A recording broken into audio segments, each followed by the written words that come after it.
Welcome to our third meeting on focus on Western Balkans.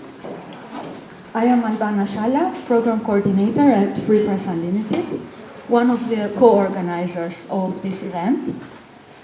We have been together from almost a year now, together with the Netherlands Helsinki Committee, Committee for Humanitarian Prevention, Foundation Max van der Stoel, PAX, Dutch Albanian Foundation, in order to bring discussions and to focus on the situation in the Western Balkans.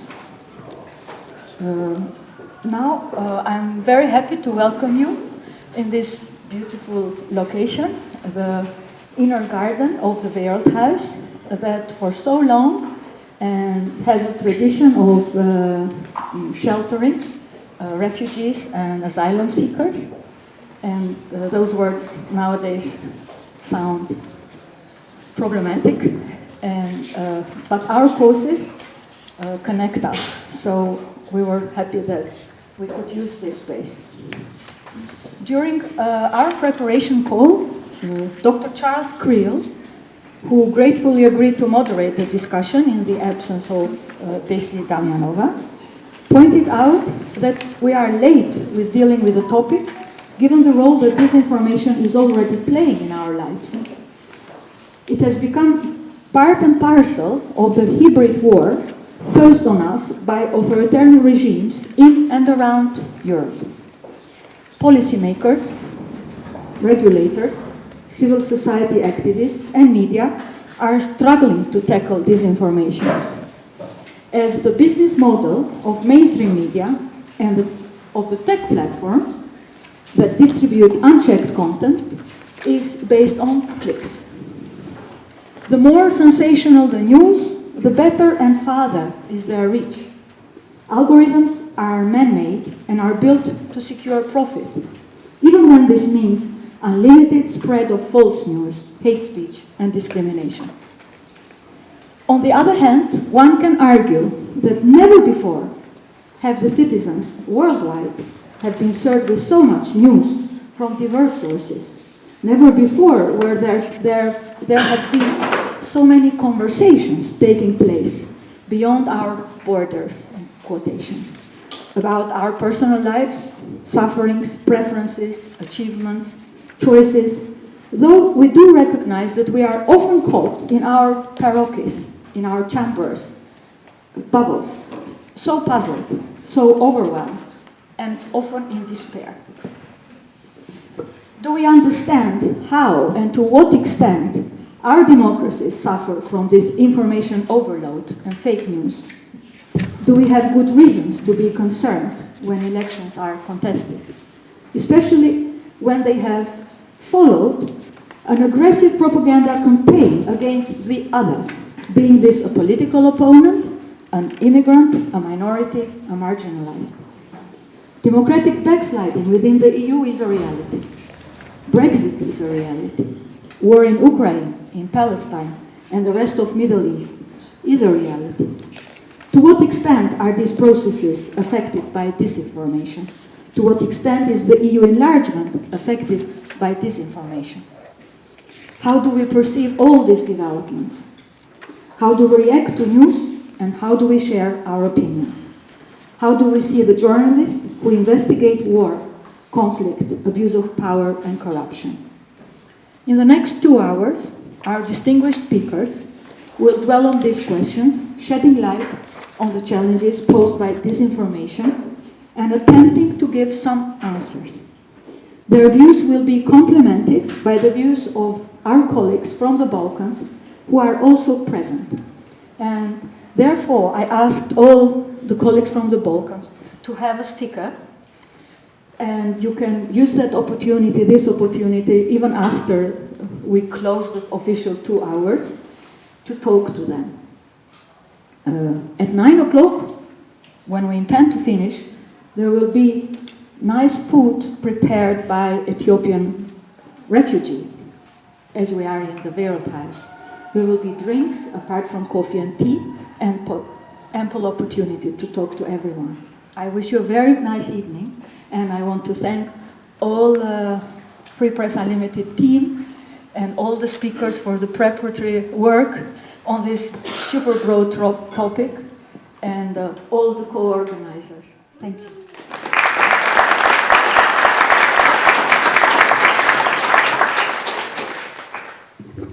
Thank you, Albana. Do you want me to introduce you? No, I'll do it. It's fine. Go Don't ahead. worry. So I'll even stand up for a moment because I'm vertically challenged in the Netherlands. So just to make sure everyone gets to see me. That's right.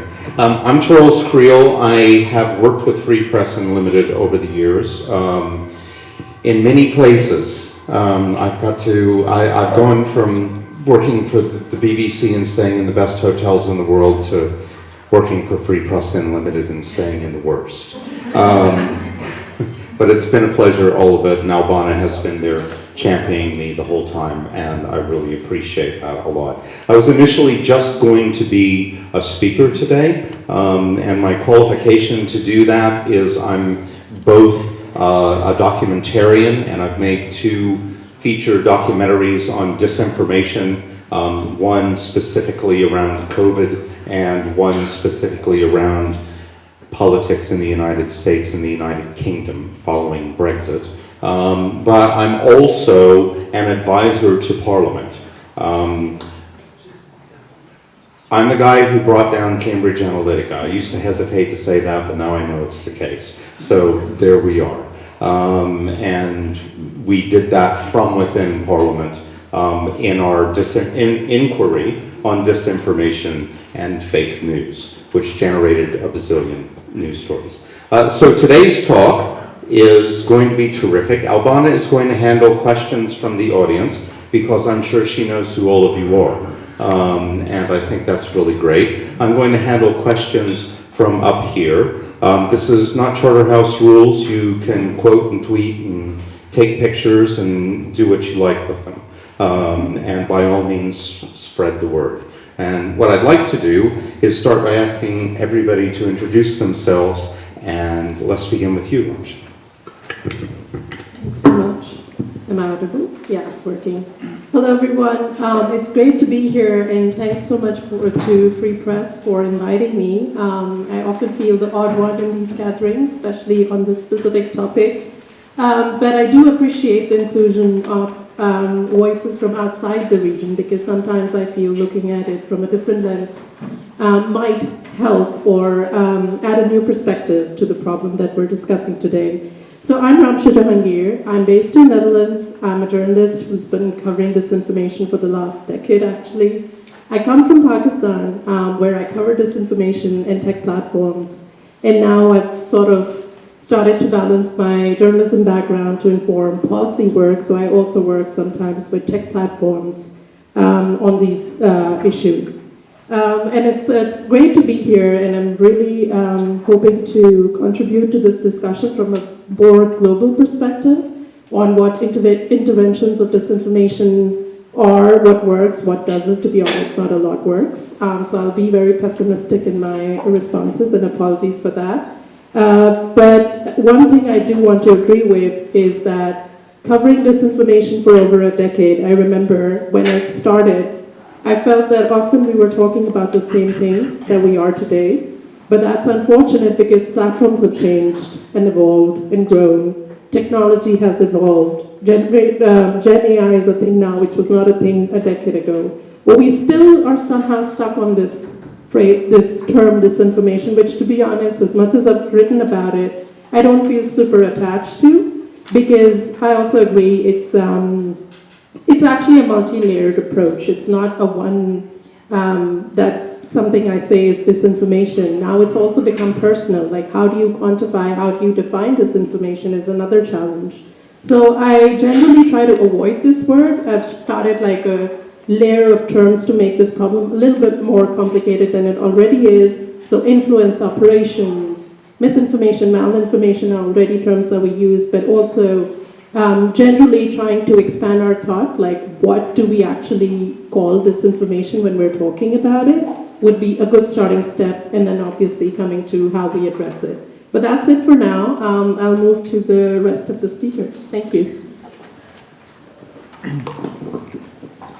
Okay, thank you. I'm Shkirzen Goshi. Could you hold the mic a little closer? Thanks. Okay. Do you hear me? Great, yeah. Okay, I'm Shkirzen Goshi. I'm from Pristina. I'm not a journalist. I'm a researcher and human rights activist. I come from civil society sector. And I work for a non-governmental organization in Pristina called Admovere, which deals with transitional justice and reconciliation. In the recent years, I have studied history school books for primary and secondary schools in Kosovo and countries around Kosovo to see the differences and similarities between the history school books of the Western Balkans. Great, thank you. We'll just let you all keep that one over there. We'll use this one over here, which will make us louder than you. It's so unfair. Thank you very much. My name is Wouter Zweers. I'm a researcher at the Klingendaal Institute in the Netherlands Institute for International Relations, where I focus mostly on the topic of EU enlargement. So geographically, that means Western Balkans, but also Moldova, Georgia, and to a somewhat lesser extent the other candidate countries. I must say that my knowledge on EU enlargement, how that process works, the politics of EU enlargement within the European Union, the Dutch position on EU enlargement, that's all. There's a bit more knowledge there than on the topic of disinformation per se. So I'll try to connect the two topics, but especially from the point of EU enlargement policy and the EU integration process of the region. Great. We could also talk about EU shrinkage, I think. Hello from my side. My name is Tamara Filipovic. I'm coming from Serbia, Independent Journalist Association of Serbia. I work in this organization for 14 years now. I'm not a regional journalist. I studied history. But I suddenly became a media activist, and my perspective will be from the journalist point of view.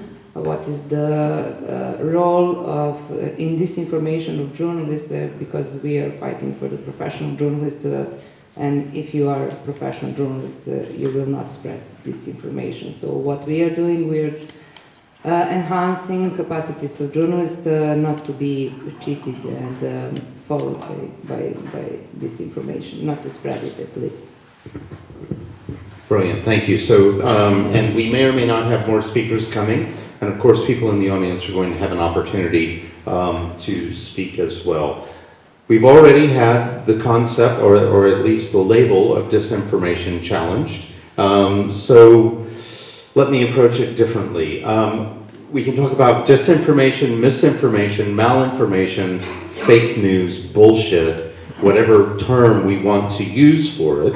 But can we talk just a little bit about just what degree it's actually affecting our democracies right now? I believe that it is the issue of the day, particularly with regard to democracy. So why don't we start with you and go the other way now? Yeah, I think that disinformation is a huge problem, and it tackles and undermines the democracy for sure. The problem in our countries, for example, is that this disinformation are coming mostly from the highest official in our countries. So it's not that some computers are behind that, it's the people who have really their goal why they are doing that. And that is the biggest problem for now, because I know that there is also some operations, computers operations and information war. But I think that in Serbia, I know that there is some Russian propaganda, and I just read the article from Free Europe Radio about the Portal Combat case, which is Russian propaganda which are spreading in 33 countries now, which are behind this operation, are computers which are spreading and publishing the news every single minute from the Russian media, from the different kinds of channels, but still these information are not coming to the wider public. So in the Western Balkan countries, especially for Serbia, the biggest problem is that this information are coming from the high officials.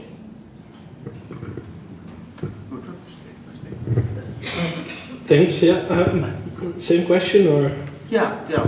If we all have a little bit about the real threat to democracy at the moment. No, I think it's there. I mean, when you talk about the enlargement process, I'm not sure whether it's the decisive factor at the moment in terms of how that process is going and how the EU integration of the Western Balkans is going. But certainly it's impacting upon the process. You also see that it's hard, for example, sometimes for the European Union or EU member states to enter the information space in the Western Balkans because of all sorts of complexities, amongst other systems I refer to, that there may be political actors in some of the countries that are not allowing sort of the EU or are at least pushing for other narratives as well. So it is certainly an important factor in the whole process. I'm not sure if it's the decisive factor in the EU integration process because there's many other problems when it comes to enlargement, and as people in the room may know, with the Western Balkans, the perspective to join the European Union was first provided with the Thessaloniki summit in the early 2000s, and it has been, well, over 20 years, and there's all sorts of reasons for that, both in the region and on the EU side. So there's more than just a disinformation problem, I would say. Could we ask Ramsha, Would you do the questions? Kelson will go to you in just a moment. Okay. Yeah. I think the biggest threats is the gradual erosion of trust, and that's the crux of the issue. Trust in who? Trust in everything. In journalism is a major thing, and part of what a colleague from Serbia mentioned was also a lot of it comes from the top. So, for instance, this label of foreign agents, foreign agent bills we've seen also in the Balkans, but also is not.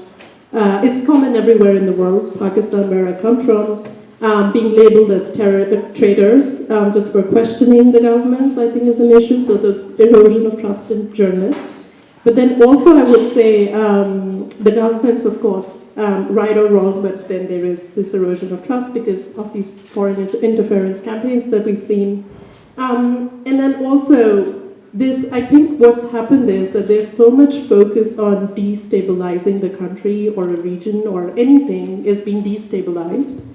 I think that's really a big threat to democracy, and we can argue who is behind it, but I think generally the environment is very not stable, the information environment.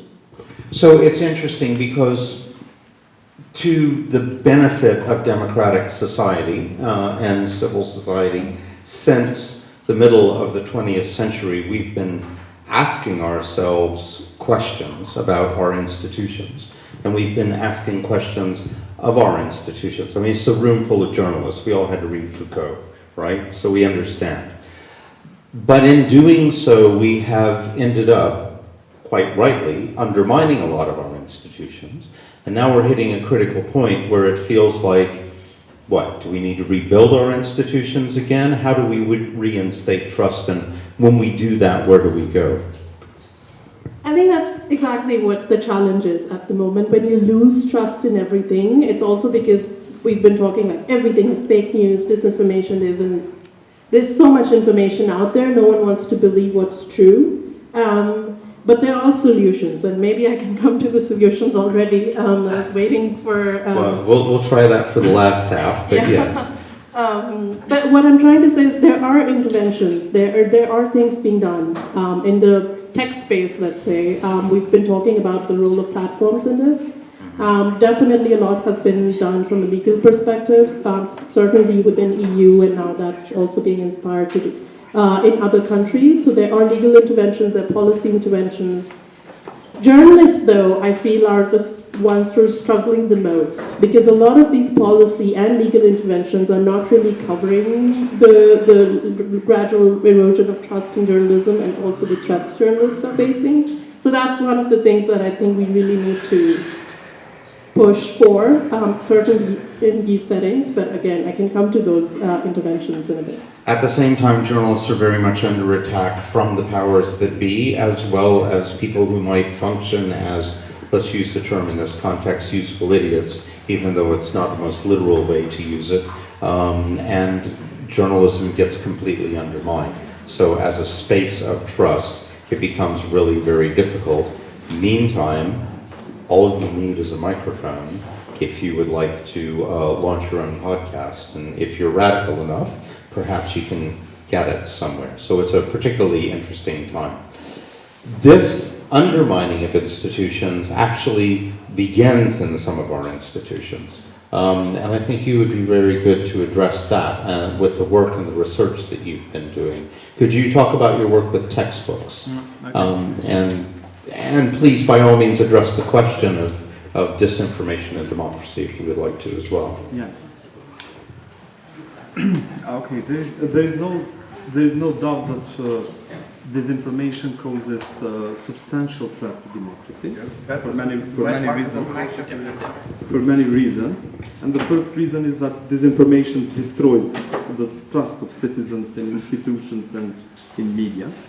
The second, it hampers the ability of the citizens to make informed decisions. Also, disinformation threatens a number of human rights. For example, the freedom of thought, freedom of expression, the right to privacy, the right to know, and so on and so forth. But for me, the most important element is that disinformation fosters division among the communities in a society. And this is one of the main reasons why I have decided to research the history school books for primary and secondary schools in Kosovo and in Serbia. Okay, so say that last bit again, as though you were introducing the idea for the first time. Tell us what you do. Okay, so I got the history school books for primary and secondary schools approved by the Ministry of Education of Kosovo and Serbia. And my idea was to see the similarities and differences between the history school books in Kosovo and Serbia regarding the history of Kosovo, especially from 1912 till 1999, 2000, when NATO intervened in Kosovo. The reason why I decided from 1912 is because till 1912, the territory of Kosovo was under Ottoman Empire. And in 1912, the Serbian troops entered for the first time after 5 or 6 centuries in the territory of Kosovo. And this entering of Serbian troops in the territory of Kosovo is presented in different ways in the history school books of Kosovo and Serbia. For example, in the history school books of Kosovo, it is presented as occupation of Kosovo from Serbian troops. In the other side, in the history school books in Serbia, it is presented as a liberation of Kosovo. So, and this is the case till 1912, and this is the first difference between history school books in Kosovo and Serbia.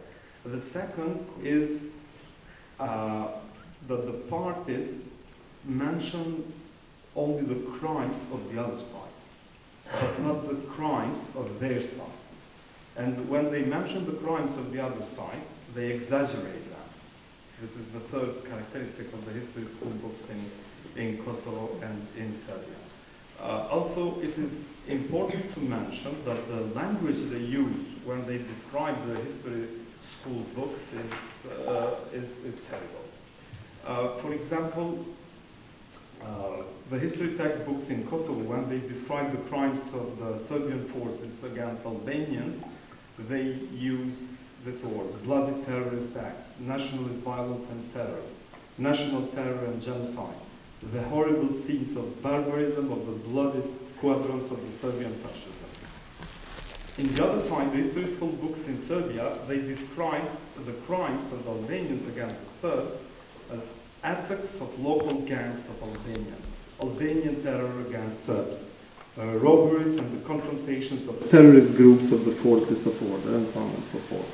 So another characteristic of the history school books in Kosovo and Serbia is that they do not mention the cooperation between Albanians and Serbs. They mention only bad things.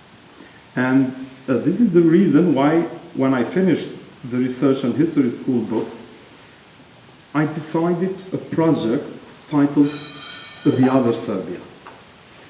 Because majority of the Albanians in Kosovo think that Serbs are like Slobodan Milosevic. They do not know that there were many intellectuals from the Serbian community in Serbia who protected Albanians during the 90s and who wrote articles, published different articles, interviews for the daily newspapers, protecting Albanians from the violence of the Serbian regime of Milosevic. So,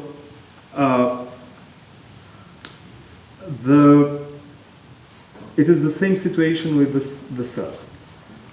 They think that all Albanians are criminals, and so probably the next project should be to collect interviews, articles, and pronunciations of Albanian intellectuals who supported and protected Serbs immediately after the war. Because, in my opinion, the only way to have reconciliation is to know, first of all, exactly what happened in Kosovo in 1998 and 1999. In fact, we should know what happened in Kosovo from 1912 till 1999, when NATO intervened in Kosovo and the Serbian forces were expelled from the territory of Kosovo. The second is regret, the third is forgiveness, and the fourth is reconciliation.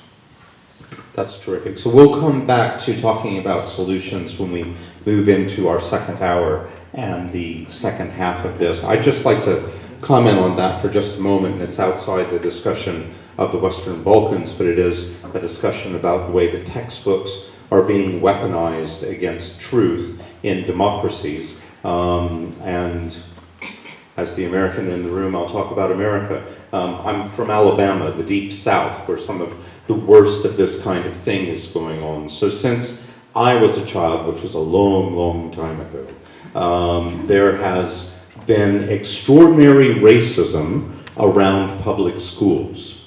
And this racism has been mostly white, racist Southerners trying to push back against integration, which didn't happen in America until the 1960s.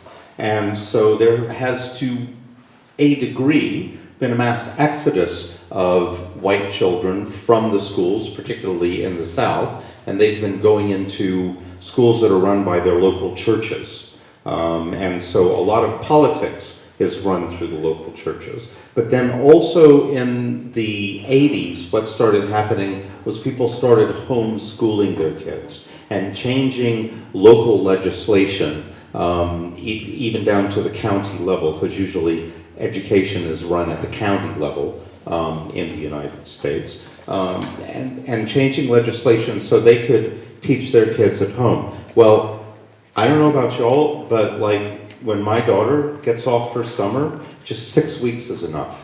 I don't have the capacity, to be honest with you, to handle educating her on top of that. And so then what happens is textbooks are provided. And churches and church organizations put together packages of textbooks to help you homeschool your child. Well, since this all starts from a racist base, these approved textbooks actually don't treat the history of the United States in a way that I think that any reasonable historian would think was reasonable. And so we end up with propaganda in home education. Well, now this is beginning to change a little bit because of two things. One is the church schools are taking more of these textbooks and these packages and training kids. And now right-wing and racist forces are taking over school boards, and they're changing the curriculum and having these textbooks, which are misrepresenting history, become the baseline textbooks in public school. Given that this started happening 40, 50 years ago, these folks are now running for office who were educated under this kind of system. And so a profound radicalization of people, especially with regard to issues of race in the United States, has happened, and it explains a lot of what we're seeing in front of us. Now, I heard you make a couple of noises. when Ramsha was talking about journalists coming under attack, and particularly the difficulty there. And of course, we all understand journalists need to be kept safe, but they're also coming under attacks, disinformation attacks. Indeed? Yeah, in Serbia we are actually specialists in these smear campaigns against journalists. And as I said, and my colleague also speak about that journalists are under attack because of their job, because they are digging some stories and revealing some things which public officials actually want to cover somehow. And when they do that, then they are traitors because they are paid by foreign funds and things like that. And now in Serbia is actually ongoing one of these campaigns. Not just journalists, but also civil society organization representatives, they are under attack. In the pro-government media, we have TV shows which are running almost every evening, where they are revealing our financial resources, who are our donors, and things like that. And nobody is talking actually about that 85% of foreign funds are used by these government officials and going to the state and in the government institutions. 12% of foreign funds go to the independent institutions, which is also some kind of government. And just 2% goes to the media and civil society organizations. So who is actually the traitor and paid by foreigners and do the job against our state? And these campaigns are really, really tough. We had a couple of them this year because of this nationalistic also speeches of our officials. It's the best when you have, for example, some journalist who is from origin is from Croatia or from Bosnia, then they are a very easy target. Like, for example, our colleague, one of our colleagues which has an origin from Bosnia, he is called, for example, Ustasha, because they thought that actually he's from Croatia. They didn't research well. So. And then what's happening? It's happening, for example, that on the wall on the building where he is living, some threats are written during the night. Then when he is passing on the street, the people are coming and tell him that he is a traitor, that he should be expelled from our country, that he is doing things against our interests and things like that. Then during the summer we had a huge attack on our colleague Tamara Skroza, which gave some statement about the history and about this 2000 and this switch from Milosevic system to democratic system. And from the pro-government media, it was said that she asked for assassination of our president, which she didn't have any in that interview.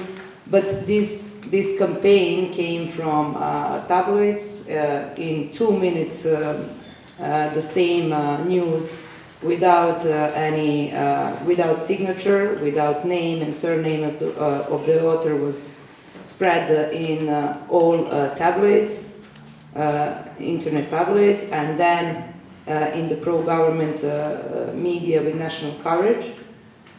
And it's still ongoing. And our regulatory bodies do not react to this kind of disinformation. And actually this is something which is not allowed according to the law. So the institutions are those who are passivizing and actually approving these kind of attacks. And journalists are really under huge pressure, and not just pressures. Sometimes they are attacked, physically attacked, The threats which are sent to them are it's death threats, it's threats against life and limbs. So you never know when you are entering your house or you are leaving your job if you will meet some people who can really put you in danger and do some harmful to you. Especially because we had in last 30 years 3 murders of journalists. Just one case ended up in the court with the final acquittal. So the impunity against crimes, for crimes against journalists are huge, and people are really feel that they are doing some very, very dangerous job, which shouldn't be, because it's a job like any other. Thanks for that. We're going to move to questions from the audience in just a minute. I'm sorry. It's not about questions. As we are pointing out the situation in Serbia, we have representatives from, as we are pointing out to the situation of journalists in Serbia, we have representatives from the Association of Journalists in Montenegro, in Bosnia, in Macedonia, and in Albania, and in Kosovo. And I think now, as we are setting the scene, what is the situation? If you colleagues, dear colleagues, if you recognize what Tamara is saying, and if there is anything specific to your countries, and then we move with the rest, if that's okay. Isa, you can pass the microphone to Dragan. Hello everyone. Very briefly. Of course. I'm Isa from Association of Journalists of Albania. In Albania, the biggest disinformation is spread by the government. The government has completely control over most the major media, while it cannot control only in NGO media. 4 or 3 NGO media exist in Albania. Let me make it a little clear. Any information, any activity of government official is not allowed to be followed by journalists. The video materials sent us in WhatsApp group, video and text for the news.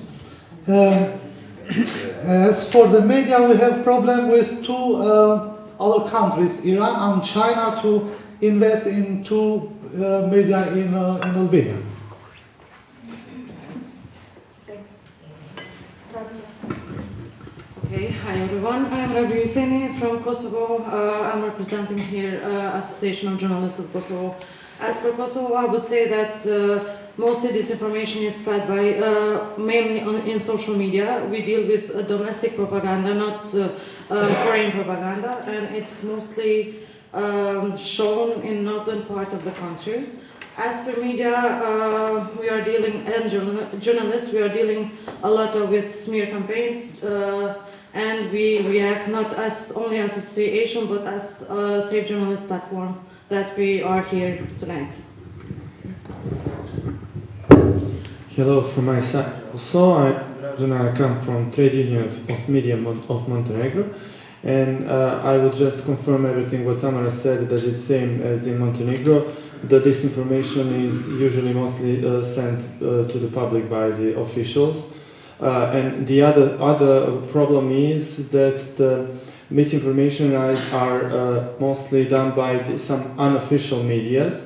We have some kind of saying that there is mushroom media, because during the election period there is a lot of online media that easily come to the media scene, usually unregistered, and they spread a lot of disinformation during this election period. And after the election period is ended, they just shut down and then start all over again in the next period of election. So that's kind of thing of Montenegro. Thank you.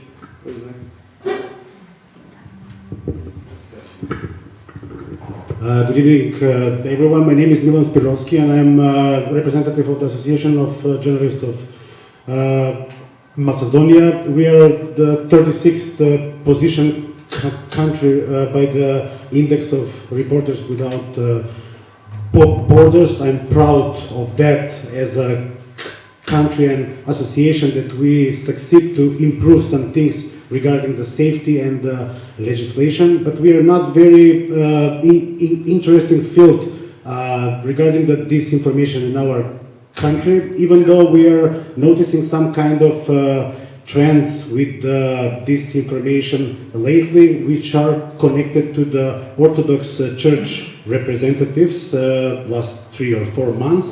Also, we are noticing a trend of increasing this information which are imported by the media of our neighbor countries and our politicians, which are creating some kind of atmosphere of Euroscepticism, because we are trying to become a full member, and long time we are just applicant member. How to say? It's interesting thing because I'm inspired by the speakers. Can I ask one question, because I'm very interested about that, because I'm also a researcher in our association. By your opinion, which is the right address to ask who will be the right address to combat with this information in our countries? Because we as an association, we are trying to increase the awareness among our members with the quality respective code of ethics, and also we are trying to improve the battle with this information by improving the online media sphere in our country. Now we are preparing some kind of platform which will be verify as a first country in Europe. Will be now in a phase of testing that platform. But I'm interested about your answers regarding my question. Who is the right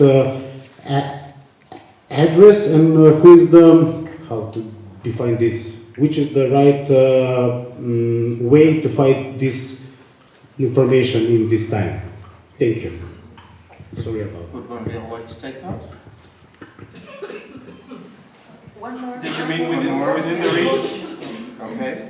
Okay, a few minutes. I'm a journalist. I'm Aydin Kamber, journalist from Bosnia and Herzegovina, and freelancer. And I just remember some event from the last year, which gonna best explain what is disinformation and what is the power of the media. I try to be so short. So in Banja Luka city in Bosnia and Herzegovina, a couple of last year, it was organized close even by LGBT community. It was from year to year okay, but someone decided to put it last year in the media and start to spread fake news that it's gonna be a parade on the streets of the Banja Luka. It was definitely fake news, it was not planned. And that mobilized right wings, that mobilized hooligans, also the fake news spread by media and also the state media. Also politicians involved in all of that and start threatening to people and said that Banja Luka is a traditional city, there is no place for the, LGBT, etc., etc. And there is more and more tension in the city. Police banned that event, but people already gathered some 20 people or activists, and they go to the private house. It was in private house to have just together there. And only one police inspector knows their location. In one moment, police called them and said, you must leave Banja Luka immediately, you are not safe there. And I went with my girlfriend, she is also a journalist. I went there and something strange is happening. I see something is going to happen bad. And in one moment I saw about 30, 40 hooligans approaching to us in front of the police. Police was there and they do nothing. And they approached to us and they attack us. One of them hit me with a fist in the head. Another one smashed bottle in my glass bottle on my head, etc., etc. And nothing happened after that. There is no charges. There is no anything. And that's the power of the media, and that's what the disinformation can lead. Give back the microphone.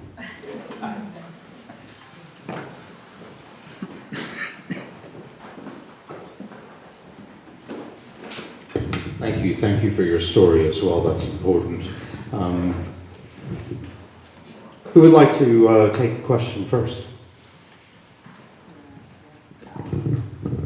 I can start. I think who is the right actor? I think that the answer is not easy. I think that it's not just the one actor who should combat against disinformation, that we should all do that. First of all, media, then media regulators, then self-regulatory bodies, journalists, and not states like that, but also the social media platforms, civil society organizations, and of course citizens with this empowering this media literacy and their awareness what is going on in the field of information and disinformation. Unfortunately, we are not part of the EU. The EU already has some kind of regulation with this DSA, DMA, then European Media Freedom Act, and they started to combat this disinformation with big tech platforms. But we are not part of that. I know that almost all European countries has this coordinator, DSA coordinator, and there is a different ways how these mechanisms are functioning. Every single country can establish that new function in their own way. It's not just one institution, it can be a couple of institutions. But the Western Balkan country is not in this cycle, so we are still, we do not have this kind of protection.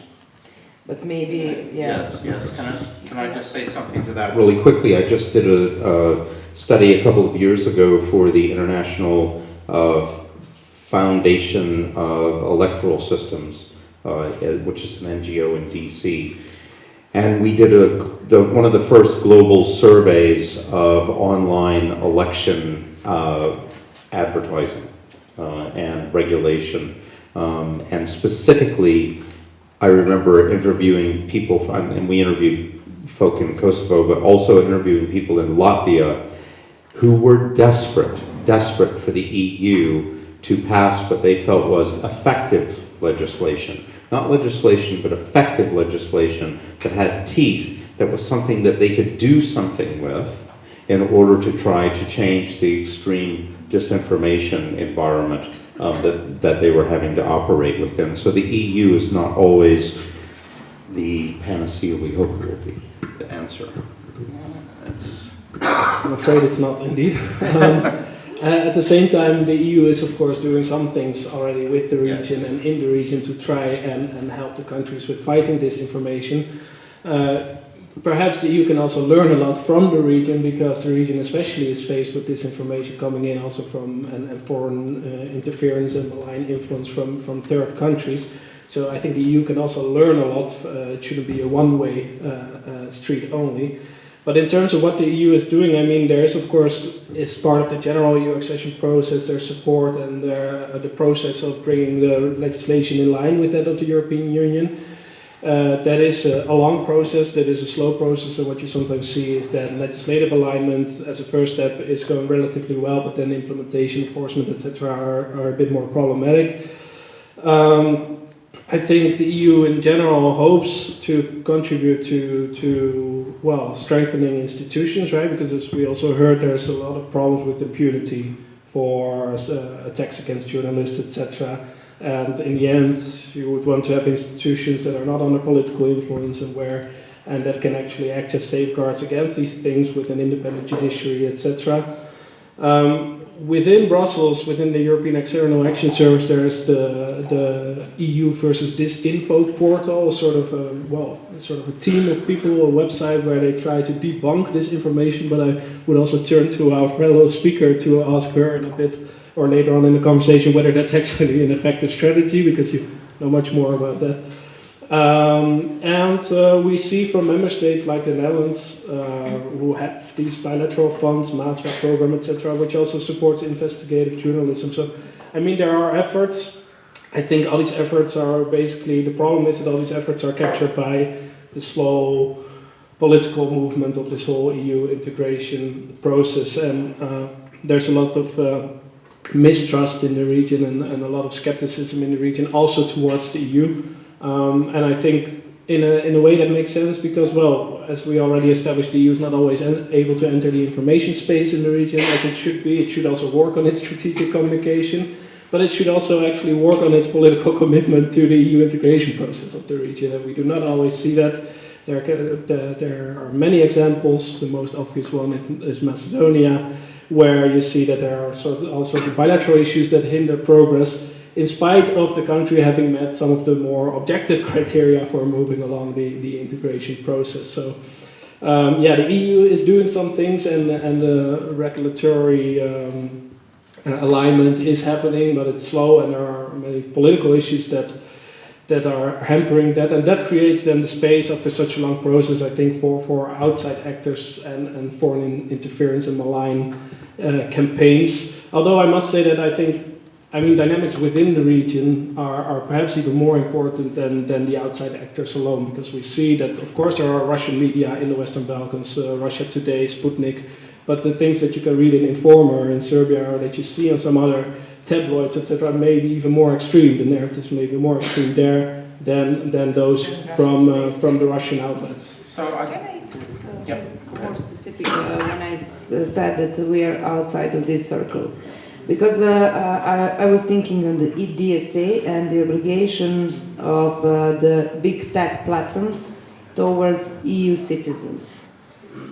So that is the circle where our countries, Western Balkan countries, are not in that circle, because now big tech platforms, they have more obligation and responsibility to the EU citizens. So you can somehow reach them. We cannot even imagine that we have some person to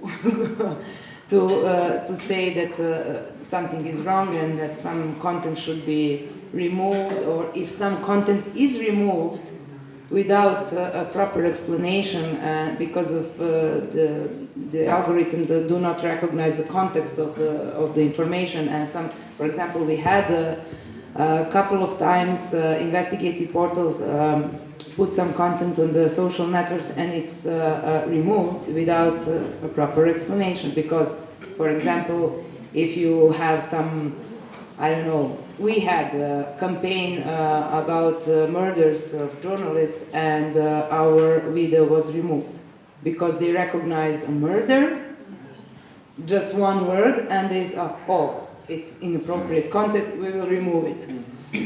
Now the EU citizens have some better access to these big tech platforms, which are really strong now. Yes. So I'd like to address the issue that actually Albana is the boss, just to be clear, but not me.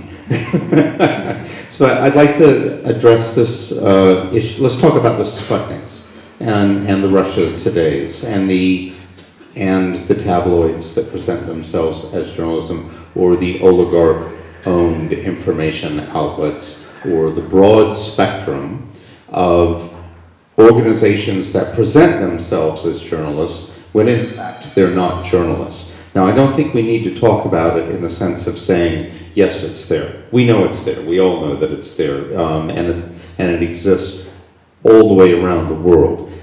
What I'd like to ask is, how do journalists then present themselves who are in fact working in the context of civil society, when often the louder voice is that of the tabloid or that of RT. This is like, you've touched the spot. But when I was covering disinformation in Pakistan, part of the problem was exactly what you said, that often these anchors or YouTube channels or news sites which don't necessarily follow editorial guidelines have more reach because it's easier to get more clicks with sensationalism. Your thumbnail says something else, you're talking about something else, like there are ways to get attention.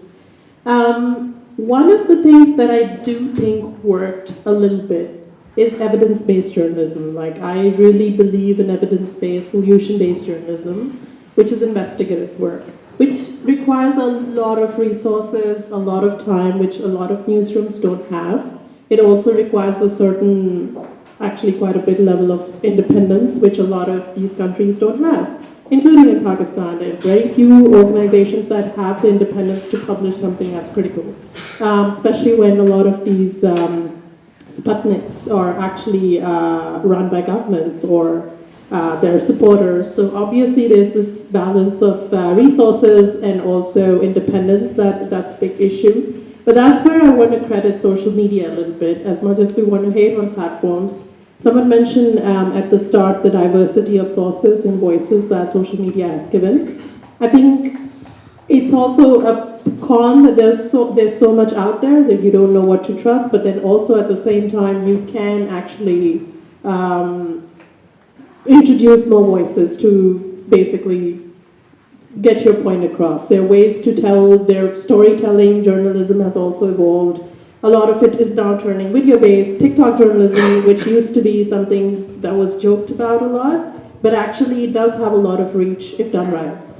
So again, evidence-based, solution-based journalism. And then one of the things is, in journalism, there's, at least where I come from, there was this gap of understanding how tech works.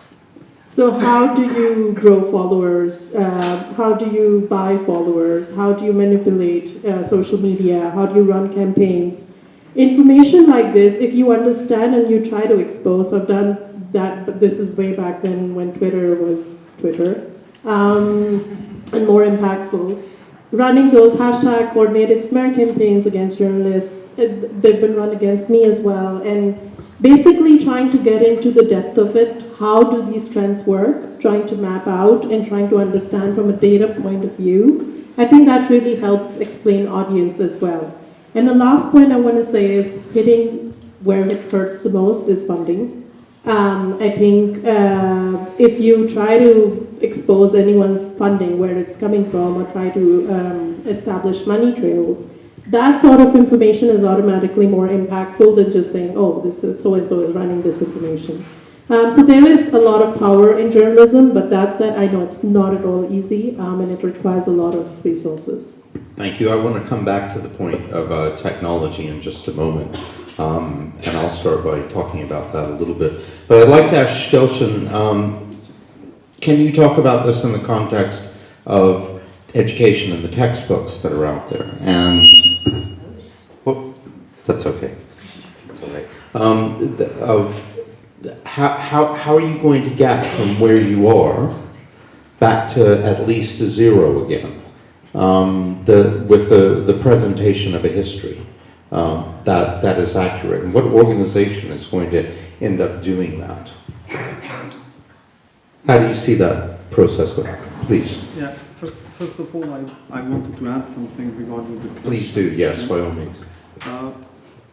Even though I'm not a journalist and I'm not expert on fake news, disinformation, misinformation.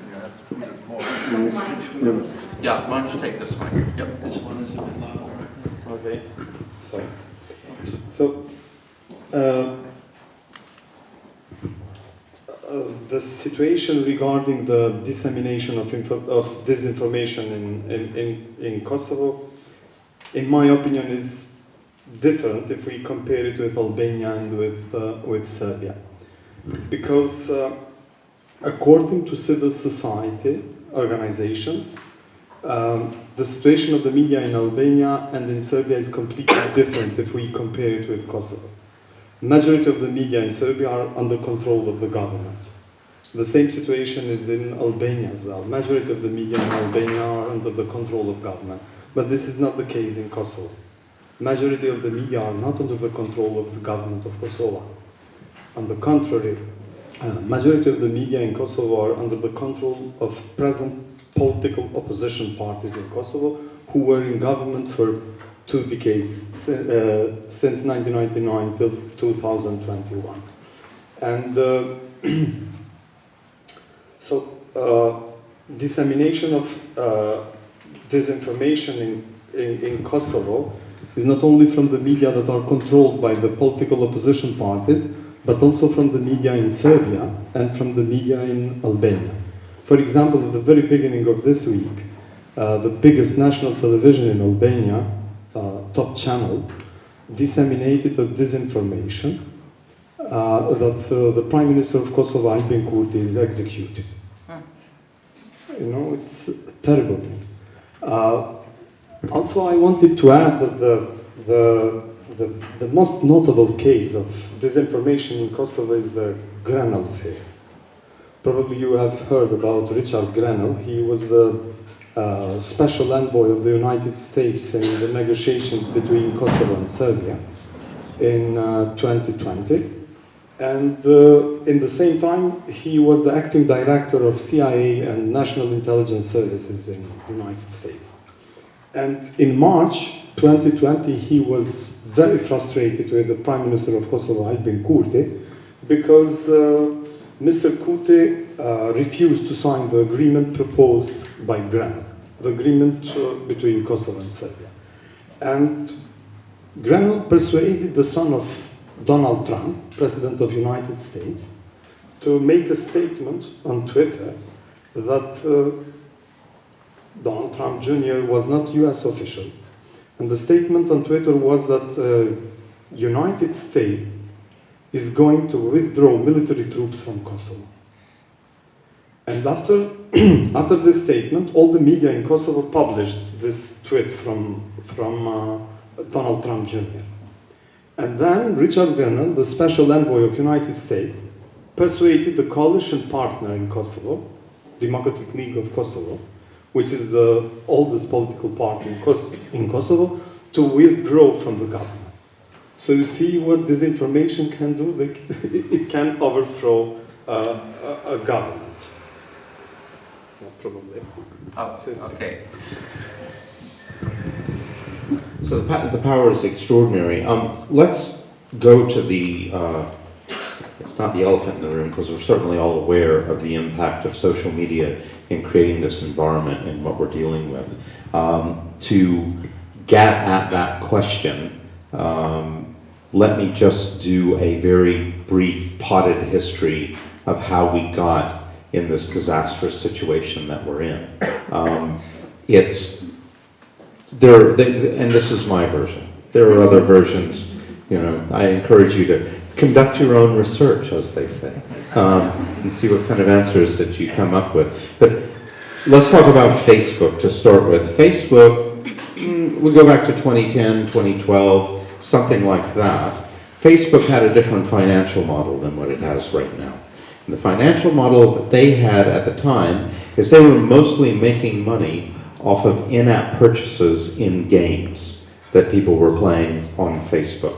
They were playing Facebook, they were doing it on their desktops, they were doing it on their laptops. And this is where things like Candy Crush Saga and balloon popping and every other thing you can think of got their start to a large degree. And what killed that is that Steve Jobs, these games were all made in Flash. It was an Adobe product for making interactive animations. These games were made in Flash, and Steve Jobs had security and coding issues with Flash and with Adobe in general. And so he said that Flash would never run on Apple products, on the iPhone specifically. And the iPhone, in that moment, was becoming very popular. And so Facebook found themselves in a situation where if they were going to grow to the degree that they wanted to grow, they could no longer rely on flash-based games and in-app purchases in order to become the global giant that they were keen to be, where they were connecting everybody to everybody. And we have literally let them, or we, at the time, we let them into our lives to that degree. And so in mobile, and it's this that caused the problem, right? And mobile, Facebook had to get their game together, and so they moved their financial model to advertising. Now, the one thing that Facebook had at that time that no one else had is they had extraordinary data on everybody who was a member of Facebook. They had data way past what Google could even think of. Google knew what you were searching for. Facebook knew who you were in love with. And this was brought to the table, this kind of data-driven advertising, and thus things have got worse and worse and worse. Now, at the same time, Facebook was pushing this idea that news organizations should move onto Facebook. And in fact, in 2014, we were in Kyiv, and we had this discussion, and I tried to warn the NGOs to stay off Facebook and the news organizations as much as possible. That didn't happen. Everybody rushed to Facebook. Suddenly Facebook controlled the news, and then Facebook went, no, I'm sorry, you can't have any distribution unless you buy ads. And so these organizations that, from the New York Times all the way down to very local media in the Western Balkans, faced very similar issues of distribution because they had tried to go where their audience was and shifted their platform. A lot's happened since then, and I don't think we'll have time right now today to talk about the collapse of social media, which we're in the middle of and have been in the middle of since May of last year, the complete collapse of reach. But we will get to that issue. What I would like to hear is y'all talk a little bit more about how social media has presented challenges with disinformation, news distribution, and also balance in the Western Balkans. Do you want to start with that, Ramsha? I actually want to start with a question for you, if I may. I think one thing with Cambridge Analytica and also just generally targeted advertising, how successful is it in actually persuading someone to change their mind about, let's say, a vote? Like, do we have any research or evidence that shows the impact? Like how actually, like if I see a targeted ad over and over, maybe in percentage points or anything, like how impactful or persuasive would it be? That's really hard to establish. And the reason it's hard to establish is because the social media giants are not transparent about the performance of ads on their platforms. So they're all marking their own homework. I was once buying ads for an NGO that I was working for in the UK, and I wanted to reach young men from 18 to 25 years old in the United Kingdom. And so I set that down as my demographic. And then Facebook showed me what my reach would be, and it was like 150% of the actual number of men 18 to 24 in the UK. It was telling me I would reach even more than that. So there, and it's well documented that they're lying about what they do. You put it in the context of Cambridge Analytica, that becomes a completely different matter and a different issue, aside from the social networks marking their own homework, which they shouldn't be allowed to do. Let's be clear, advertising associations should be lobbying against this. Legislators should be looking at it as though it were fraud, and it is fraud of a kind. But with Cambridge Analytica, now we're talking about influence campaigns. And I would say the success, from one perspective, actually doesn't matter. Yes, it matters in terms of the outcome on the ground and the lives of people, but if we're talking about how we're going to regulate and how we're going to oppose it, it doesn't matter if they're successful. If I try to kill you, and it turns out I suck at murder, and I don't pull it off, I'm still an attempted murderer. It doesn't matter whether I managed it or not.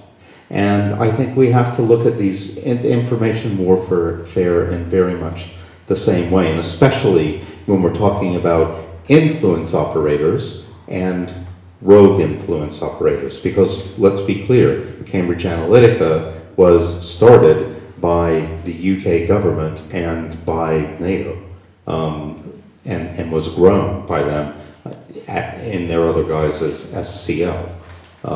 So they were rogue. Yeah, no, thank you. I think that really gets to what I was trying to say, that when coming back to disinformation as an issue, for me it's a persuasion tactic more than just because I see something so much, I'm going to start believing it. Frankly, I don't see that happening. Like it happens so much now that we're so used to it. Everybody's become so aware, especially the younger generation, like this is how algorithms work. It's not that something you see so much that you're going to believe it.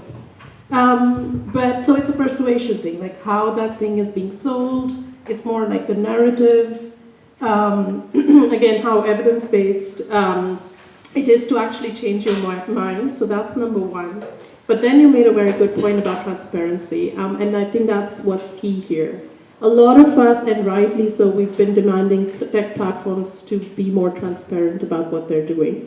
And this is what the key motivation was for DSA that we've talked about. Whether DSA is successful or not is too soon to say, because it is a new law, a lot is changing. That's not something to establish right now, but we can talk about what's happened so far since DSA came into effect, but also generally since the DSA conversation started within the EU, but also globally because the world is watching DSA. So one thing that's happened is transparency reporting has increased, definitely. So for instance, just recently, platforms that have also been signatories of the Code of Practice on Disinformation, which is a voluntary code in EU, they have published for the first time a transparency around actions they took around EU elections this time. Whether this information is useful or not, we don't know. I haven't seen the data myself yet. It's very recent and it's a lot. But at least that information is starting to come out. And it's coming in EU right now. But eventually the whole point is that it should have like a global effect. So at least we're starting somewhere to learn more about information. The other thing is, does data actually solve the problem? Like, it's also our capacity as researchers, as journalists, as civil society, and generally the public, the consumption of all this information that's coming our way is another question. Like you asked something about EU versus disinfo. I think that's another challenge. Right now with the DSA, there's this transparency database that a lot of DSEs have been looking at, researchers have been looking at. I've been trying to compare transparency reports between tech companies. It is so much data that I don't see how anyone can make sense of it, to be honest. And this is people who with expertise on this topic. Resource capacity, again, it comes back to that. So just demanding for data sometimes, transparency is good, number one, no questions. But just to say that data is there, problem is solved, I don't think that's going to cut it.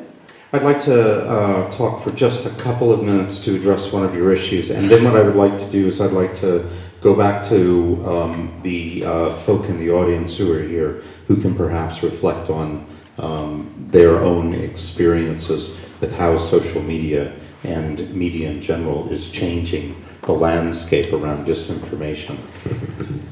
We can build resilience. We can all get better at looking at the information that we're presented with. We can all look at multiple sources. We can try to educate people in schools.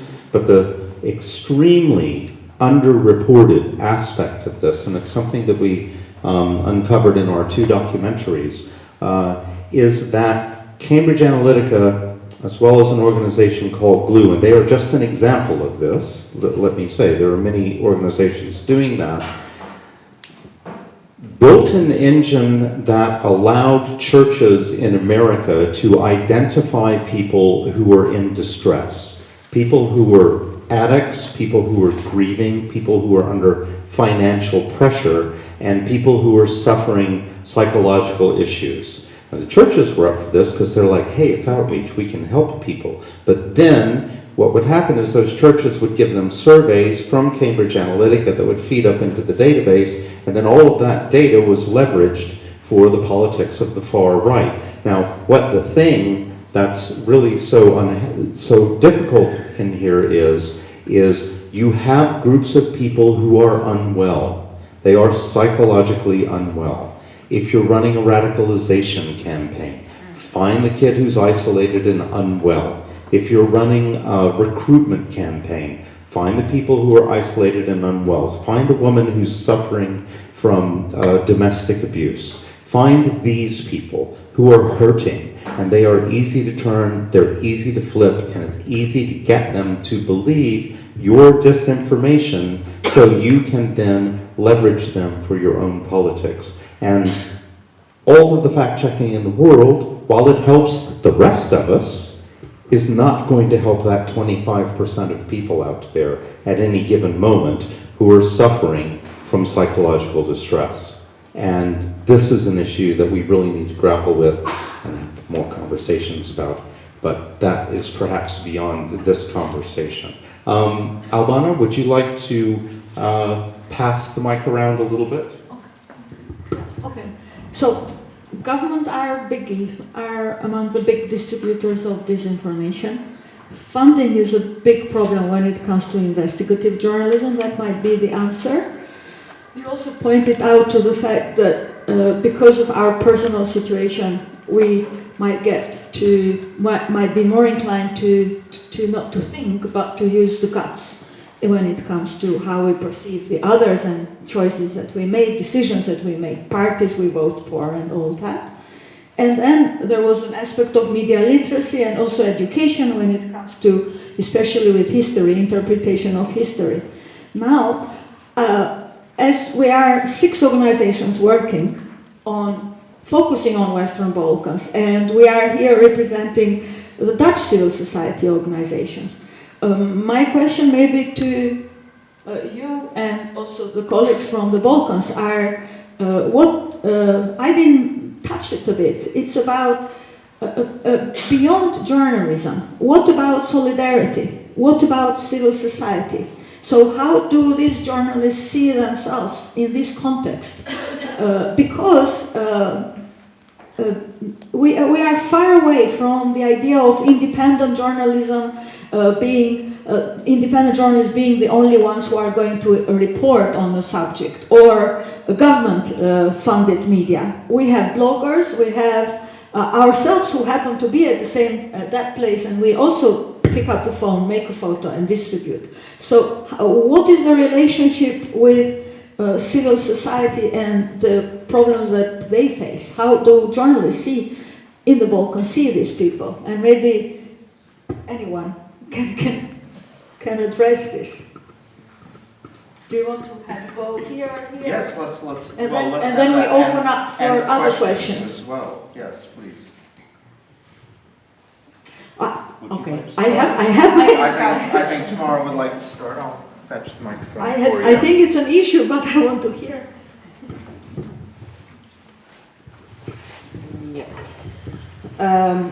I can talk about Serbia. We have a really huge civil society, and I think that last number official registered civil society organization is 33,000 civil society organization, but actually many of them are fake organizations, gongos and things like that. But this core of civil society organizations and independent journalists and media associations and organizations, they are in solidarity. So we have our platforms where we react on different kind of issues. We have, for example, 3 freedom platforms, which is covering 3 main freedoms, where are organizations which are covering for example, freedom of movement, freedom of expression. So there is some kind of solidarity, but this group, we cannot reach the wider public because our media, our state is captured, institutions are captured. So we are reaching one part of media where we have an access and people can hear what we think about some issues within society, but not whole Serbia, which is a problem. And mostly people, citizens in Serbia, think that this civil society organization, they are dealing with some very suspicious things. They are traitors, of course. So I think that we have this kind of solidarity, but we cannot spread the word about it enough. Yeah, maybe just a short thing, and then we should move to people from the region to respond to that. But the general dynamic that I see, and that you, for example, now also see in Georgia, is that politics is sort of monopolizing the public discourse to such an extent that when someone is working on societal issues and thereby taking a stance of criticism or a critical view on things that are happening in society and publishing about that or speaking about that, then quite often you're not only seen as someone who's criticizing, but you're seen right away as someone who's sort of an enemy of the country at large, right? It's very much a dynamic. You're either with us and with the governing party that's in power at that specific moment in time. Again, I see this dynamic very much happening in Georgia nowadays, but you'll also see it in the Western Balkans. If you're not with us, then you're basically fully against us, and not only against our party or our government, but against the country and the interests of the country at large. And I think that's very problematic, because then there's no space left to provide sort of constructive criticism. Yeah, I'll take it over. Hi everyone, thank you so much for those great ideas. My name is Giovanna. I am not from the Balkans. Actually, I'm not even from the EU. I'm from Brazil. But listening you speak, I definitely identified many of the same issues, the same struggles that we go through. I'm also a journalist, that's my background.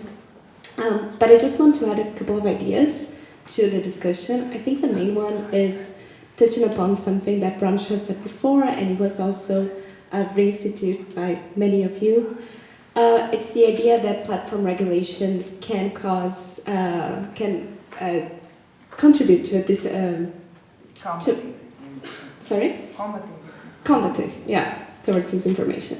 But I just want to remember that the internet is much larger than platforms. In fact, I think there are quite a few good examples of community and solidarity building outside of platforms. I think for common as it is, Wikipedia is a good example of how to build forums of solidarity and people building on top of each other's knowledge. And for those who don't know, Wikipedia is governed as well by an NGO and a civil society organization called Wikimedia. And that engages a lot with information ecosystems worldwide. I think one key thing to think about what's healthy or how to build healthy information ecosystems as well is diversity and diversity of voices. And a lot of that goes through journalism and goes through academia as well, building knowledge, building trustworthy, reliable sources. But a lot of that is also reliant on civil society and civic journalism even. And a lot of those networks, they go through social media as well. They depend on social media. Twitter used to be a great place for that, but recently it's not anymore. But we do see that emerging from time to time, and we do see people taking over. And I think it's a question as well, or part of the solution, and I think that's my contribution here, to think how can we actually foster those networks, and how can we foster the resilience? Because it's not in common, and it's not outside as well, but perhaps it's less seen. Okay, well, let me turn this into, and we'll come to some more in a minute, but let me just turn this into a quick question for y'all. Is Wikipedia a model that works for journalism, for breaking news, for investigative journalism? Is that reasonable? Is that something that can happen, or does it need to be shaped differently? Tamara? Is it a solution for investigative journalism? No. Okay. Sorry, that was not my point. It's just No, that it's But outside. within the news environment, is No. it something that can work? No. Okay. Sorry, and so your point. My point is that information ecosystems are is part, journalism is yeah. part of that, but they are also much bigger, and they also go through civil society. Yeah, and other that was the Okay. yeah. All right. You were pointing to somebody who wanted to speak here? Okay, great. It's again for Albania question for solidarity.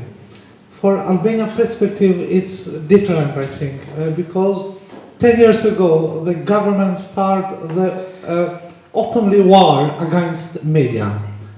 For example, when COVID started, our Prime Minister sent privately message all Albanians in telephone, and their message is wash your hands, don't touch each other, and don't see television, don't read media.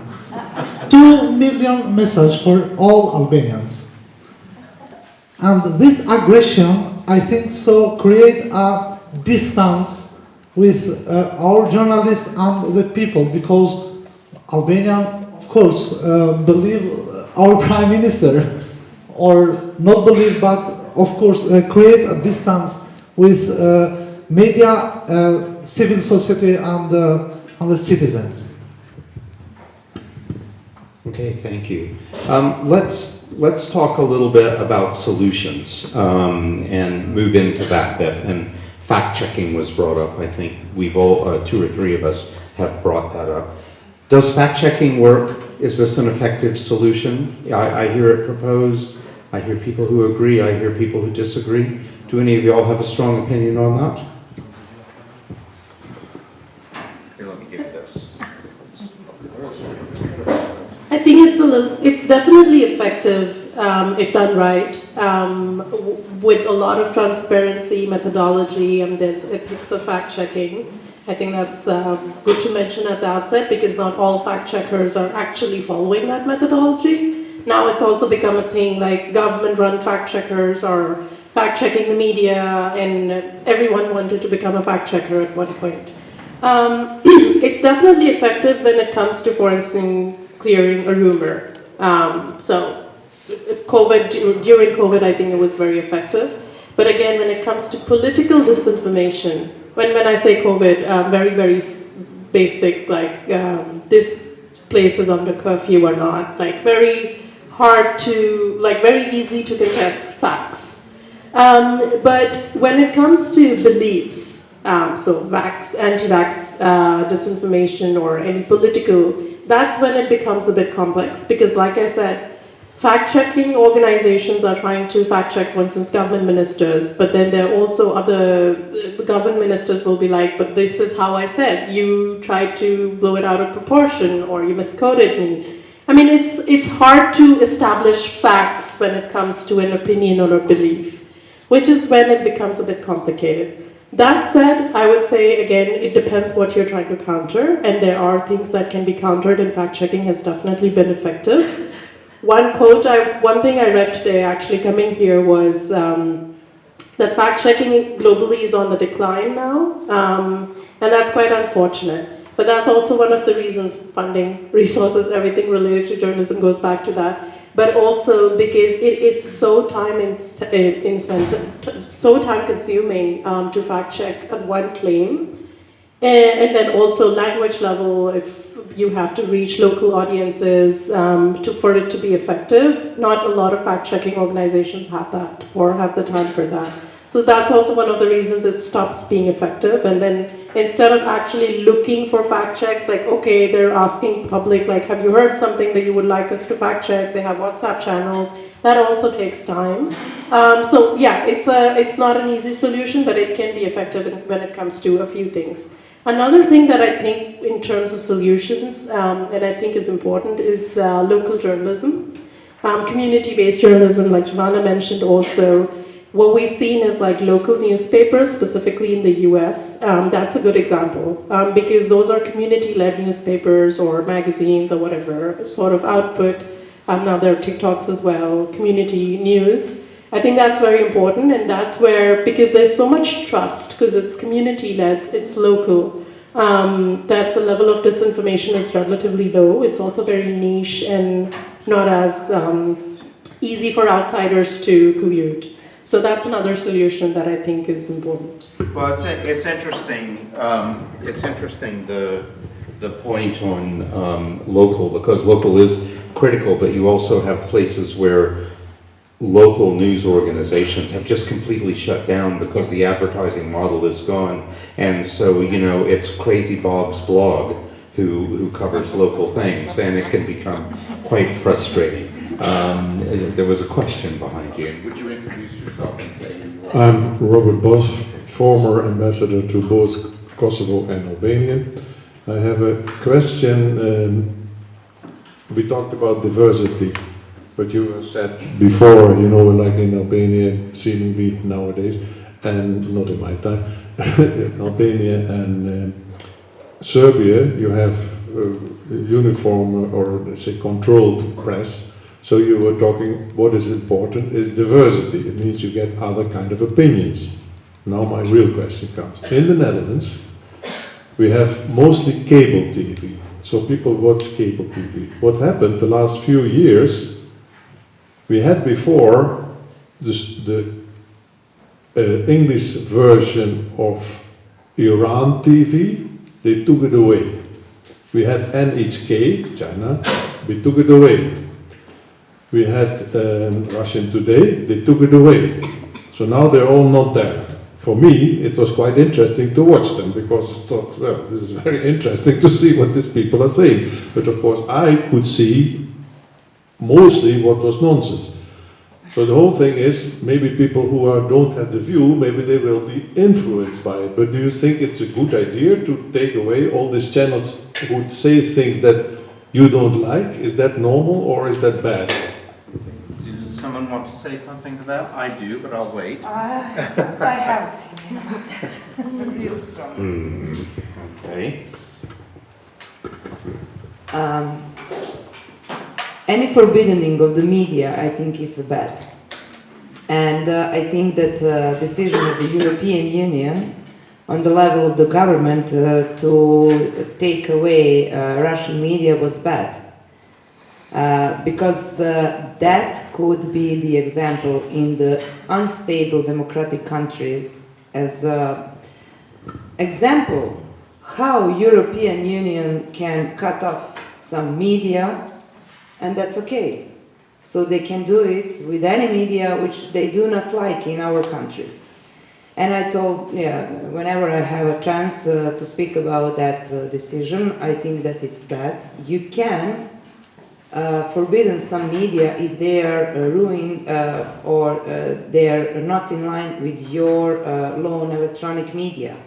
Your regulatory body have a power to take the license for inappropriate content which is not in line with a legal act.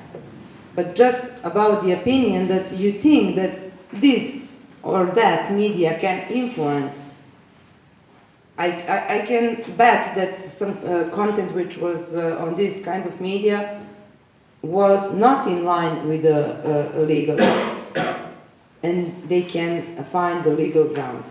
But the decision from the government level, that's not the way. That is never not the way. Do you have an opinion? Maybe you want to. Well, it's not fully my topic of research normally. I would say there is you're pointing to a huge tension that's there, I would say, between on the one hand guarding democracy and open speech in an open speech environment, and on the other hand taking away those sort of media that are really damaging the democracy. And the problem that I think was spoken about before is that if everybody wants to become a fact checker and decide what information is actually wrong or right, and especially if that happens on the government level, you end up with some sort of ministries of truth, right? So I guess it's a real tension and a real big dilemma. But I guess it would be up to the colleagues working more on this topic per se to also answer whether it's a good idea or not. And I think, well, I can very much understand what you're saying. You can find a legal ground for your decision, not upon to some opinion. Yeah, if they would call for rebellion or they call for the worst things, then it's of course very true, but they just tell what they think.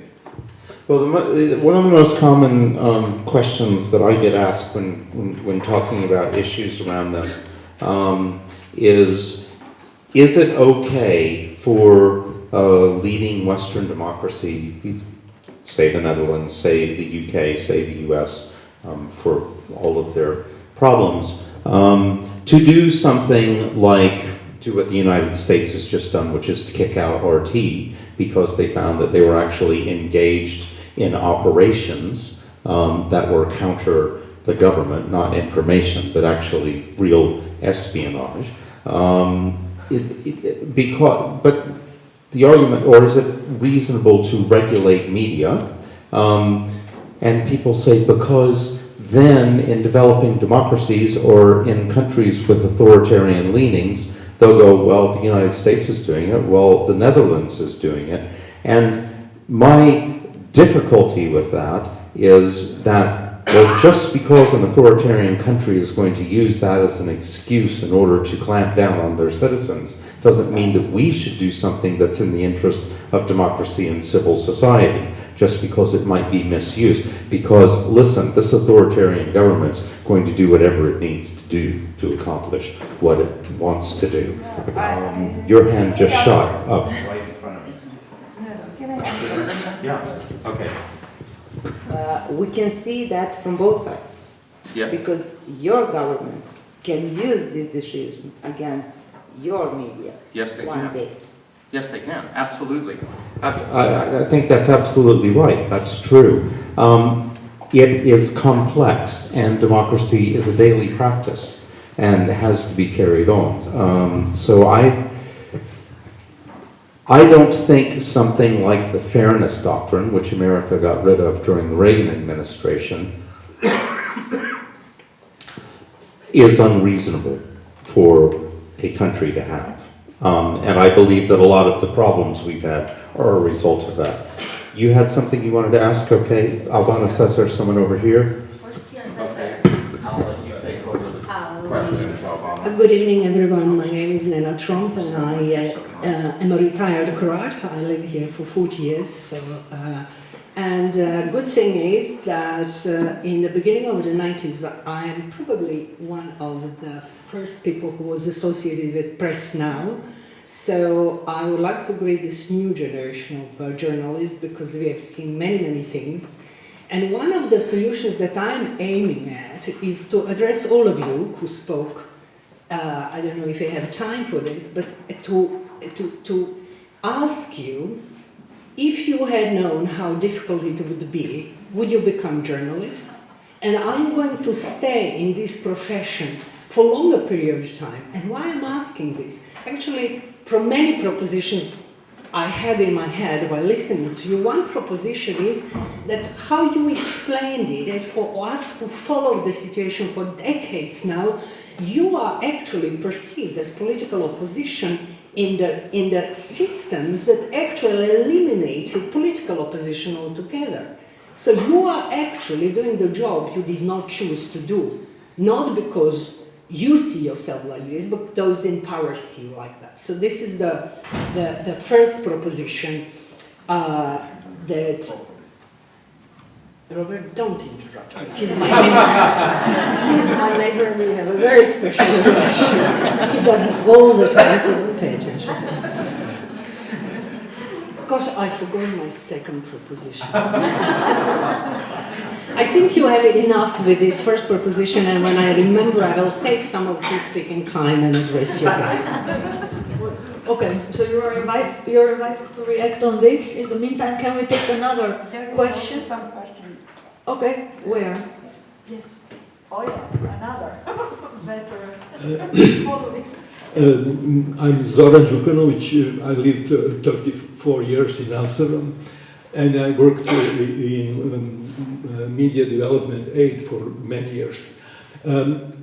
Actually, what I guess we quite agree that disinformation is actually propaganda, and propaganda is not something very special for the present decade. exists from many years and centuries. How in the periods when propaganda is intensified, the question is how governments and state media is addressing disinformation, but quite another issue is how independent media and investigative journalism is addressing disinformation. Back to basic, practically task of independent media and investigative journalism is to keep power accountable. Government, corporations, political parties, party in power and party in opposition. Plus, major task of the independent media is to make clear difference between opinion and fact-checking, between speculative statements and empirical evidence. Question is task of the independent media to take sides in quite rivaling process between political parties or a rivaling process between the states, the countries. Practically, if independent media takes sides, it is moment when independent media leaves their primary role. When in situations when practically rivaling parties are accusing opposite side for being existential threat, practically there is a mutual down spiraling process which is even bigger existential threat than any of the two opposing parties. So that is ruining independent media and democratic institutions. So independent media job is not to take sides. It is to keep what independent media always has as a task. Talking about independent media, I'll add that, and I'd like one of you all to take this question, but yep, okay, we'll do one more. I just to add to this that there's the sticky issue now of hyper-independent media. We have so much independent media at the moment, and we've seen that it's very possible for an individual with a good operation to gain a huge audience on YouTube or another platform. And often those people are very unlikely to follow ethical guidelines or ethical stances that an independent journalism organization would follow. So the differentiation there becomes really important. Something like that? What is opposed to independent media? Dependent media? What is opposed? Yeah. State media. State media, then also mainstream media, which practically becomes instrument of the rivaling parties.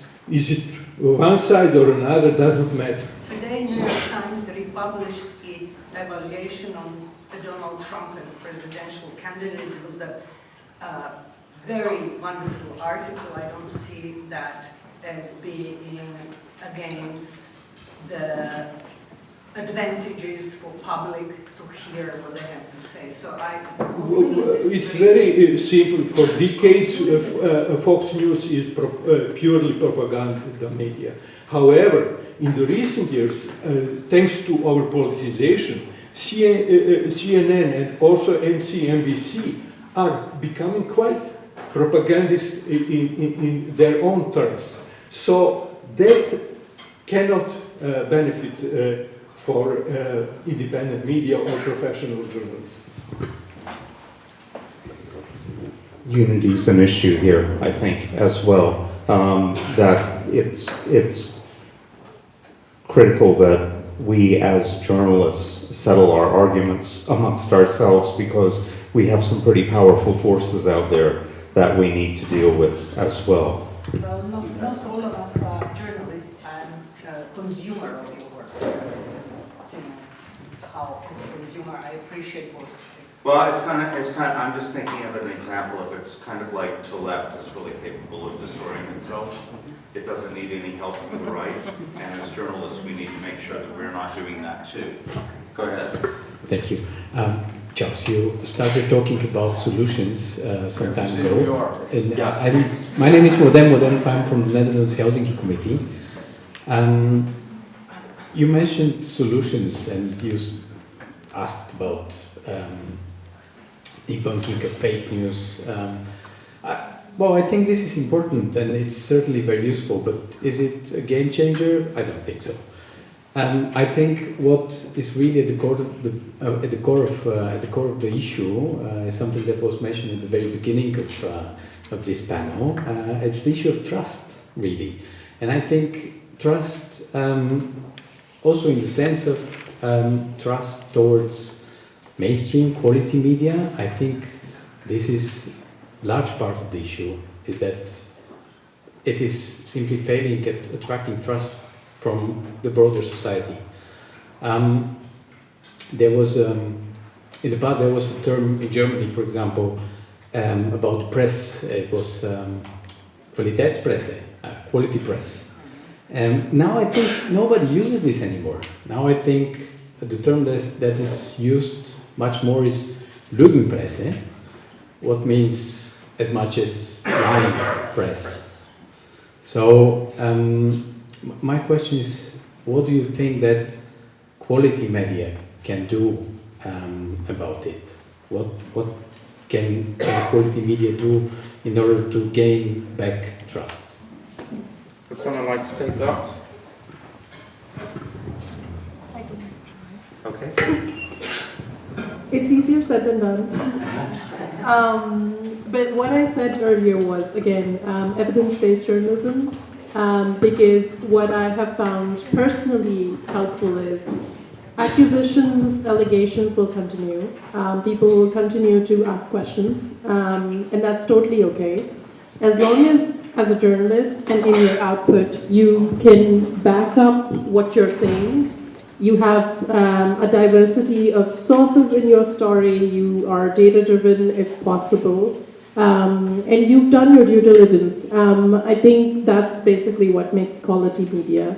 But then again, I think the bigger issue here is independence. And we've talked about this, because it's not easy when media largely is not independent to do that sort of quality journalism.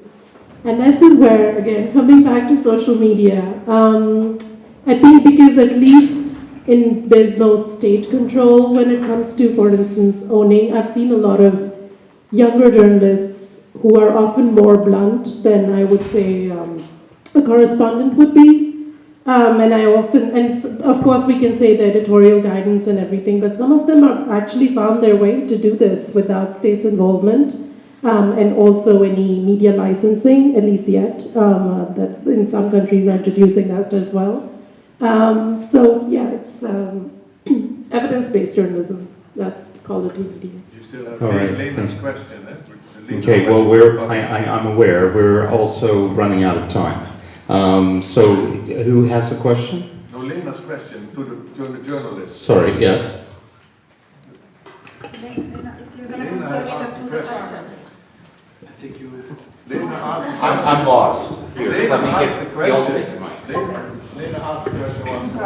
I asked the question whether you journalists would continue being journalists for a long time, understanding that you did not choose to be political opposition but to inform people. And the second thing that I now remembered was that in these 30 years that I've been following very closely the situation, the social standing of a profession of journalism eroded so much, not because of your quality, but because how societies treat you without really understanding that you are such an important pillar of any controlling mechanism for any regime in the world. So if you could say, are you going to continue being journalists? If so, yes. why not? It has eroded in the Netherlands as well.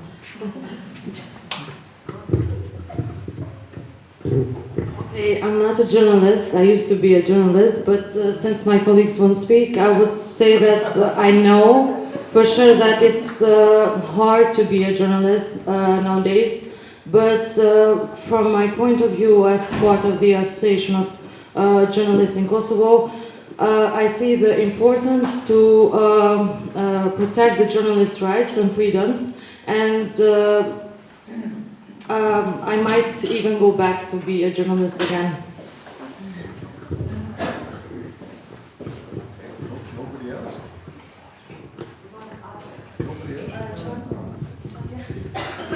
Do you want to say something? Okay. Maybe in connection to that, I was also concerned hearing about how journalists, what Tamara mentioned in Serbia, face really danger, harassment, etc.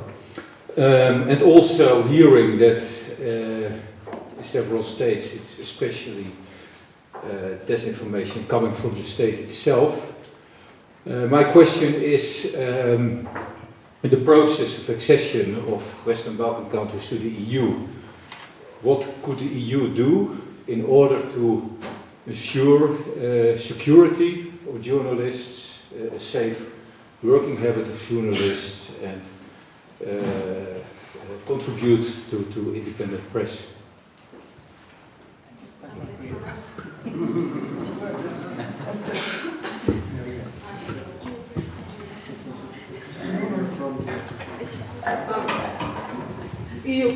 I will just answer because I think I can answer through an example in Albania, but I think EU can do so much in these situations.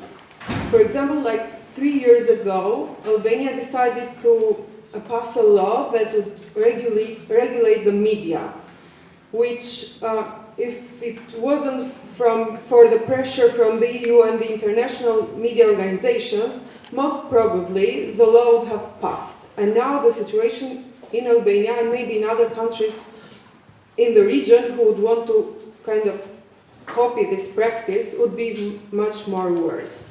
So I think more pressure is needed, more support for the independent journalists and journalism organizations.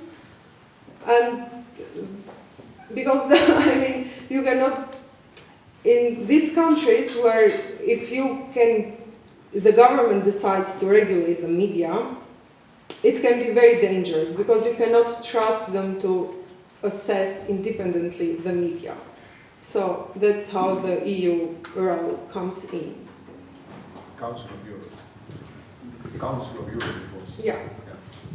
Yeah, it was like a 2-year It was the struggle. Council of Europe, not the European Union. It was the Council of Europe. Yeah, for the Albanians that is out of Albania. Yeah, it's like an outside pressure. Isa from Albania. The first thing is our corporation, for example, not just inside in Albania, but on Albanian, Kosovo journalists, Serbia, North Macedonia, and Montenegro.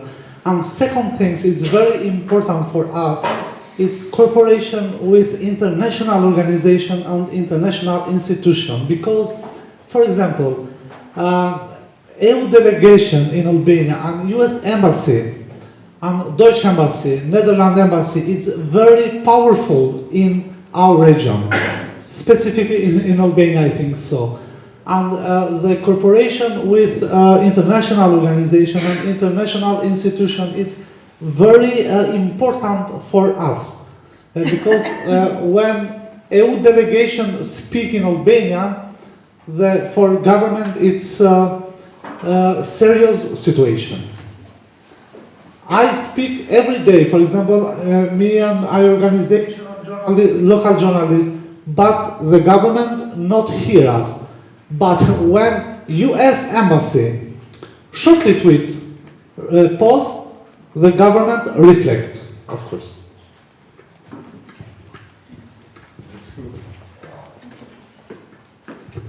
Thank you. We're very close to running out of time. We have about 4 minutes. So I'd like to wrap up, if we could, by just asking you, each of you, to give us a minute of your thoughts, given what we've heard here, and maybe if you have one leading thing one leading message you'd like to give about where we need to go with this, that would be great.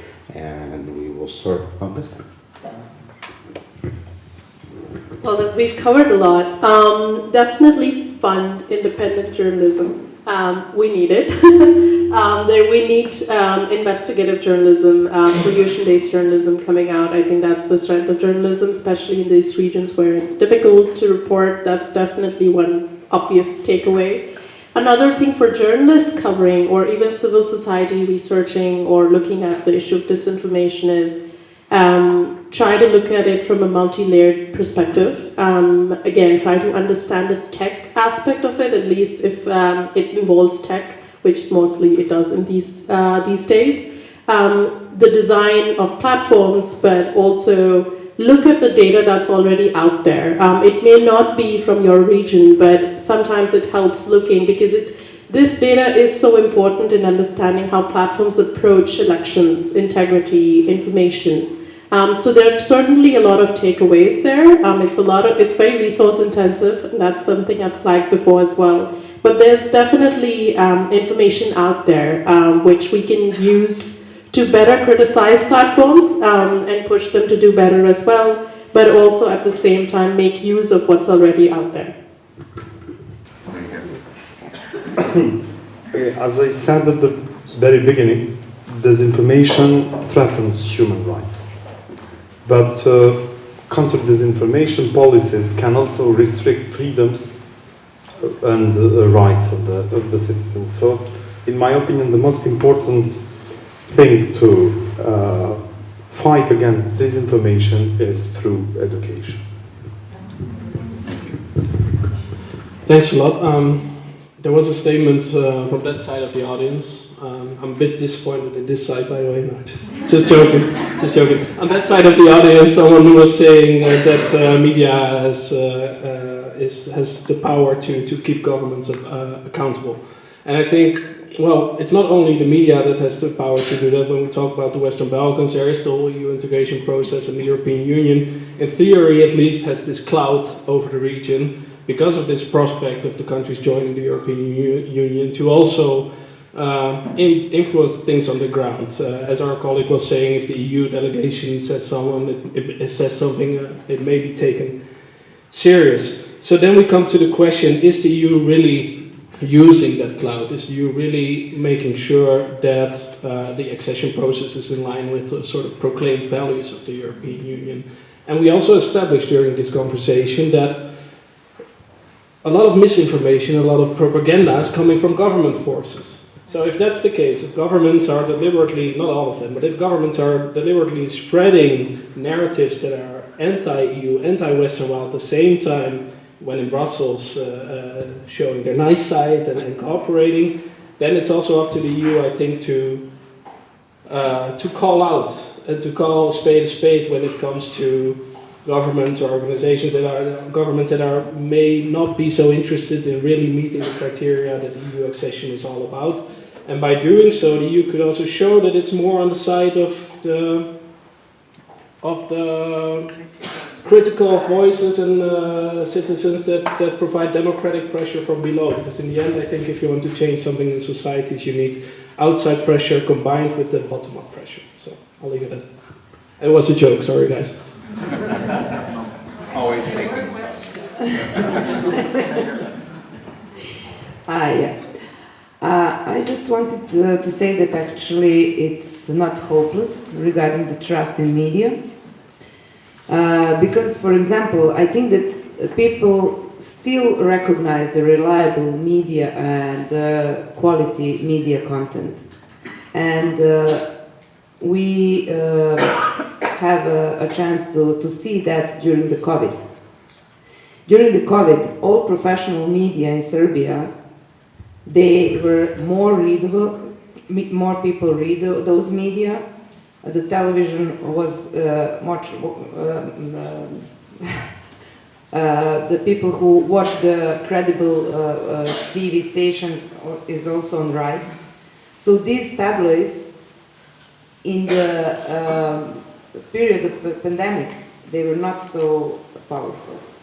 Because people at that particular moment, they need reliable information. And they know where they will find it, not in Informer or Russia Today or some other media. When their lives are in danger, they know where to find the information. And I think that because of that, journalism and professional media still have hope and future, and AI cannot replace us at the street, I think, still. I'll just thank you and thank all of you. I'll just briefly say that regulation of you need not necessarily regulate content, nor need you regulate media. You can regulate advertising. You can regulate algorithms. You can regulate distribution. And then it's still not an issue of freedom of speech. The guarantee of freedom of speech is not the guarantee of freedom of reach. And finally, what I'd just say is you're all on the front line in the battle against authoritarianism. Keep fighting, keep doing it. We can't let them win. Thanks everybody for being here tonight. Thanks for having me. Thanks to our guests, and thank you all down. Let's drink.